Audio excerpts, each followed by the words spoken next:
Many Magic the Gathering players ask the question, is it worth it to buy a Phyrexia All-Will-Be-One Commander deck? Releasing roughly 3 months since the previous Brothers War Commander decks, Corrupting Influence and Rebellion Rising are the 2 new Commander decks this time, each one representing one of 2 factions at the epicenter of the war on New Phyrexia. It's the Flesh Singularity versus, well, those who do not wish to become one with the Flesh Singularity.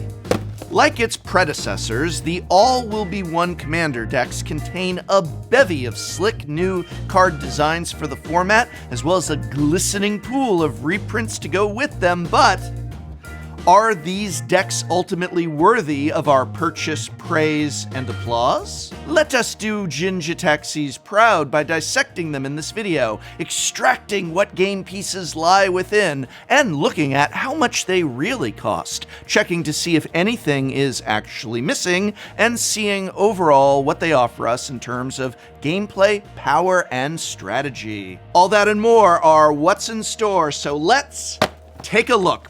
Wait a second. This isn't one of the new Commander decks. It's the Necron Dynasty's Warhammer Commander deck, now selling for nearly $100 each on the secondary market and likely never ever to be reprinted due to copyright issues. Well, I have one, so I guess I'll give it away to you. Oh, and this other Warhammer deck as well, and a bunch of other Magic the Gathering goodies that I'll be giving away on my next Whatnot stream this February 21st at 3 p.m. Pacific, and sponsor of this video, I'll also give you $15 to spend on Magic cards or Magic the Gathering packs or Magic the Gathering Commander decks or whatever you want on Whatnot. Well, I'm giving these away. I shouldn't throw them on the floor. I'll take good care of them. For you.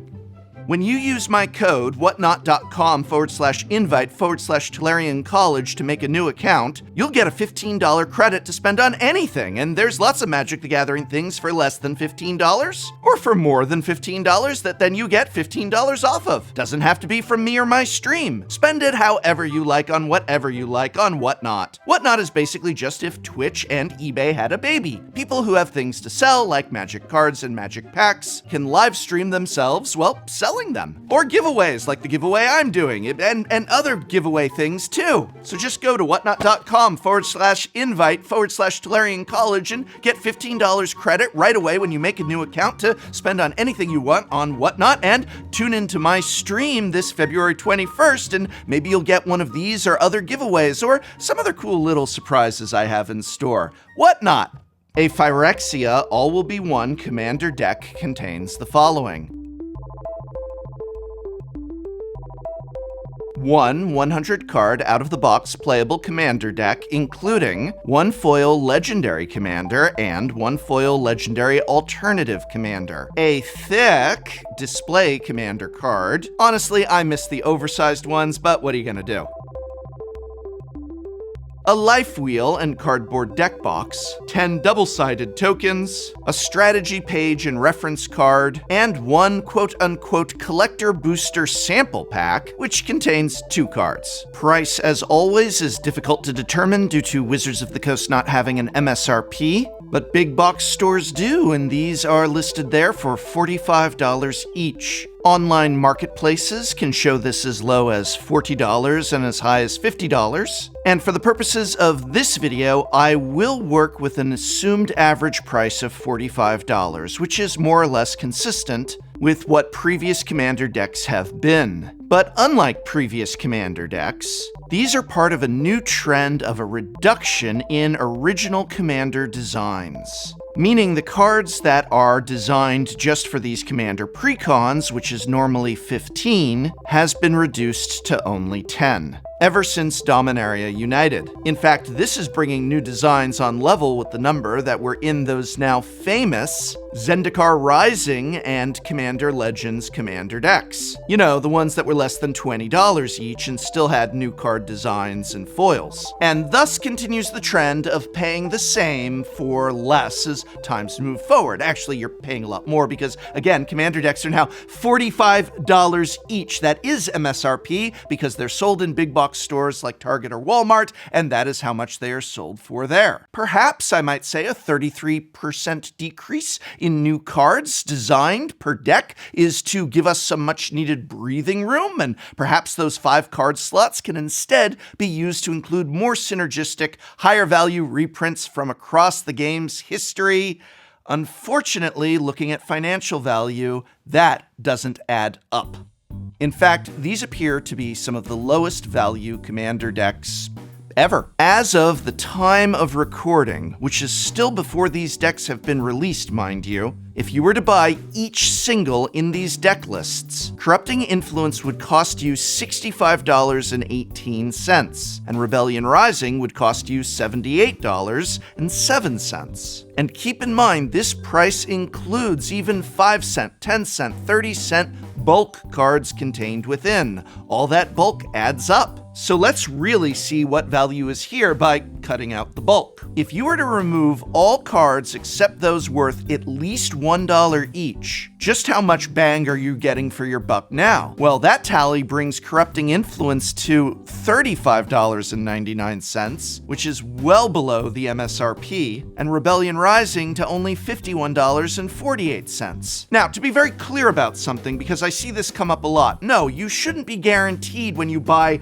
a $45 product to get $200 worth of cards, and as is almost always the case, once products hit shelves and have been on shelves for a while, the prices adjust. This is actually a good thing because it means that newly designed cards go down in value and are affordable for those who maybe don't need to buy the full deck, but just need to buy the individual single, and of course that needed reprints decrease in price as well. We grab prices usually a few days before release, when they are significantly higher. But when we compare, and you can go back into my long library of previous Commander videos and compare what value were in similarly priced or even lesser priced Commander decks of the past, these, again, just aren't pulling their weight. Only 16 out of 100 cards in Corrupting Influence are worth $1 or more, with the most expensive being, ouch, the Commander, Ixhel, Scion of Atraxa, who's $3.59. Tied for the second most expensive, we have Norn's Annex and Phyrexian Swarmlord at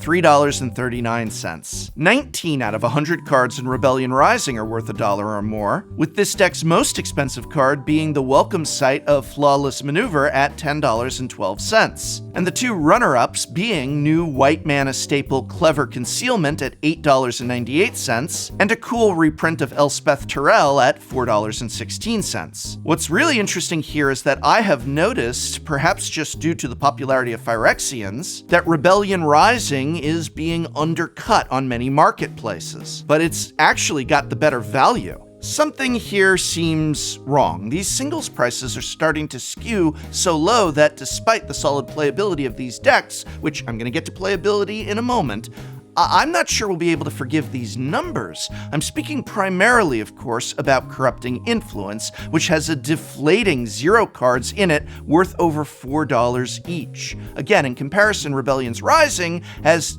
3 cards that are worth more than $4 each. And I want to be clear, I have criticized Commander decks in the past for having must-have new cards that are going for like $75, which we saw in past sets. That's too far in one direction, but I believe it's fair to say that these decks are too far in the other direction. Is this because they have decreased the number of new designs?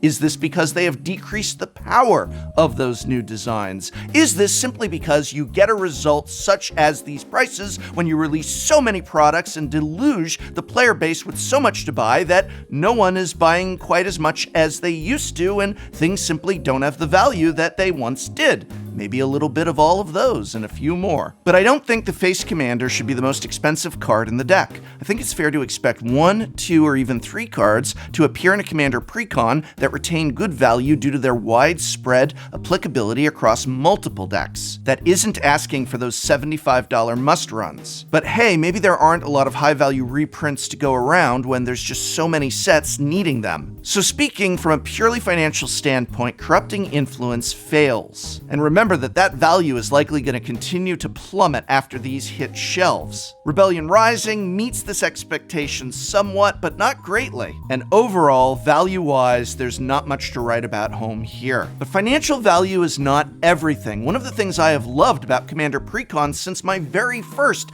Is It Worth It to Buy review of them is that they allow access to the format. They allow people who don't play the game to pick up a box and shuffle up and play, no relation, and they allow existing players to get cool cards for their collections, cool new decks to build around, cool new tools, and just cool new options all around. So putting all financial value aside, how well do these decks play? Rebellion Rising is a red and white Boros deck whose strategy is built around token creatures. The goal of the deck is fierce and to the point. First, we fill our side of the battlefield with token creatures of all shapes and sizes, then boost their damage utilizing our commander's powerful Double Strike Anthem, which, alongside our armory of equipment cards, crushes our opponents on the combat step. If you're looking for a reliable game plan, you're in luck. 31 out of 100 cards in this deck are capable of producing us the token creatures we need to stay a threat throughout the course of the battle. Every single card type, from Planeswalker to Artifact to Enchantment, Instant and Sorcery, is present in this deck and capable of producing creature tokens. Athari, Sun's Glory, Gold Warden's Gambit, and Volshok Factory are three awesome new token-generating cards that cover our bases for steady token generation and explosive token turns. I appreciate that all three brand new equipment cards, Glimmerlens, Kemba's Banner, and Hexplate Wallbreaker advance our game plan naturally, as each equipment enters with a token creature alongside it, via the Formiridin ability. And while there is genuinely nothing to write home about when it comes to the mana base, all I will say is that it is a reliable one that gets the job done, while providing an occasional nice benefit to our overall strategy. And while a count of 38 lands might feel high to many players, I think it's the right call for Commander pre-constructed decks, as nothing is going to sour the experience of playing one like missing on a land drop. Multiple turns. I really like this deck. I like that a third of the cards cost 3 mana value or lower, guaranteeing our turn 4 commander will enter the battlefield ready to do work alongside an established board. I like going into a pre-constructed deck like this, knowing that no matter the outcome of the game may be, I'll have gotten to play my part in seriously reducing some life totals. Corrupting Influence is a white, black, and green Abzan deck whose strategy is a notorious alternate win condition: poison counters. Any opponent who accumulates 10 poison counters loses the game, and Corrupting Influence looks to give them those 10 counters through Infect, Toxic, and Proliferate. This deck is a welcome reprieve away from the typical strategies found in most Commander precons. While we will occasionally utilize combat to tack on poison counters, this deck actually supports a control and tempo game plan. Cards like Ghostly Prison, Norn's Annex, and Norn's Decree serve as useful defenses to our opponent's aggression. They pair particularly well alongside the versatile removal package available here. Great removal package, in fact, including Mortify, Putrefy, Beast Within, Swords to Plowshares, and even more great options like Cankerbloom and Culling Ritual. The staunch interaction and protection provided here also helps us take the time necessary to put 3 poison counters on each opponent, unlocking the Corrupted ability found on our commander and amongst 5 other key cards in the deck. Now, when it comes to our game-winning poison counters, there are 32 cards here dedicated to either applying or proliferating them upon our opponents. So with roughly 1/3 of the deck promoting this win condition, and with the remaining deck dedicated to ramp, card draw, and protecting ourselves, Corrupting Influence is an incredibly reliable deck to play. And having played it, I can say it's a lot of fun. Deck construction is on point here. While I can make my usual complaints about mana bases, these are excellent pre-con decks. They're excellent for brand new players to pick up and shuffle up and play, and they are a lot of fun for experienced players like myself, either to play out of the box with said new players, or, as I've already started doing, upgrading or taking some of the new legendaries to build around for my own collection. I would recommend Rebellion Rising as the #1 pick for someone new to the game. But honestly, I feel the two decks are really tied. There isn't a clear you need to buy this one over that one here, as is sometimes the case. And in fact, some of the best games I played with these were in some pre-con practice matches, where 2 of the 4 players were on these 2 pre-cons, and the other 2 were on 2 other non-upgraded pre-cons. A great idea for if you've got friends who are returning or new to the game to just keep around in your battle box, except at $45 each, that's rather dear. So what we have is an awkward situation as far as grade is concerned. In terms of gameplay, deck construction, these are a solid A. These are great decks, price put aside. But as soon as you bring that price in and you look at value, I feel like I'd be a pushover if I gave these a D. This is the sort of problem that begins to grow as price increases, but the contents of a deck does not go along with it. At this increased price, there should be some amazing high-value reprints in there. There should at least be the typical 15 brand new for Commander designs. With a decrease in one and an absence of the other, what am I supposed to say but final conclusion? Phyrexia all-will-be-one Commander decks are not worth it. Not at an MSRP of $45 anyway. These are fun, well-designed, all-around excellent Commander decks for new and returning players alike. But the price is just too high given the contents. Don't buy these now. In a matter of months, they will likely be selling for half of their current cost. And once that happens, yes, these will absolutely be worth it. In my old community college days, 2 equal papers worth the same amount in a class, with one getting a fail and one getting an A equals a C. So I guess that's what the grade is here. I will emphasize that if these become available for a lot less cash, they are great Commander decks. But at $45, it's just not worth it to buy. And that was a real bummer of a thing to say, especially when the decks were so much fun to play with. You know, we've seen Commander decks go for $20 each with new card designs in them, and when these Commander decks were first introduced as a product, they were $29.99 for years, then $34.99, then $39.99, and now they're $44.95 or whatever at Target or Walmart. Why? And why tarnish the passion and effort of the deck designers by including such stingy low-value reprints and signals? I can't shake the disappointment of the most expensive card in the Poison deck being $3.59. I urge you to look around your local game store for older Commander decks that may already be marked down or at the very least have got value in them worth the price being asked, and I urge you to try and exercise some restraint. But that is, of course, just my evaluation, and I'd be happy to hear yours in the comments below. Do you think these decks are worth $45 each, or are you able to find them for less? Let me know. And remember, I'll be giving these much more worth it Commander decks away to someone at random in my stream on Whatnot this February 21st, and I'm giving everyone who uses my code at whatnot.com/invite/Tolarian College $15 credit for Magic cards, packs, Commander decks. Go check out the many streams that are going on right now. And remember, whether you are going to pick up one of the new pre-constructed decks or just look to get something from a past set that's a lot better value, when it is possible, when it is reasonable to do so, browse those aisles at your local game store. It's where you play this great game, and in doing so, you're supporting your Magic the Gathering community.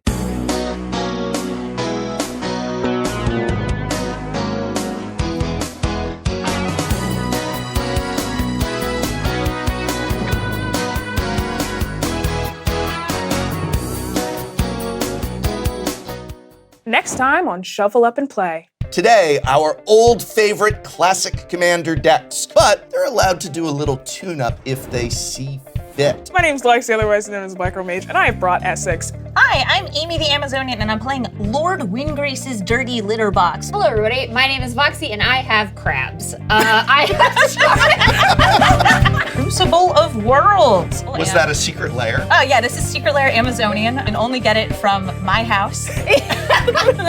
How do we feel about Infect happening? My 1/1 snake is not the threat. I really love that shirt because it implies that Garuk broke his curse by ripping his shirt off. Show a little skin. Hell yeah.